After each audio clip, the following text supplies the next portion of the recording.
नमस्कार. सध्या देशभरामध्ये नवीन JN1 हा कोविड व्हेरियंट आढळला आहे. महाराष्ट्रात देखील काही रुग्ण आढळलेले आहेत आणि त्या दृष्टीने आपल्याला आवश्यक ती खबरदारी, काळजी घेण्याची आवश्यकता आहे आणि त्या दृष्टीने आज एक महत्त्वाची बैठक या ठिकाणी घेतली.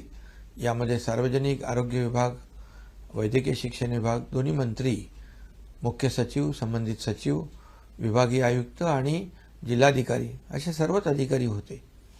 आणि यांना मी सूचना दिलेल्या आहेत, निर्देश दिलेले आहेत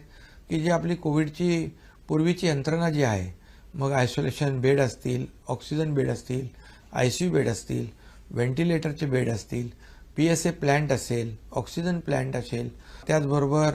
RT-PCR लॅब असतील, या सर्व ज्या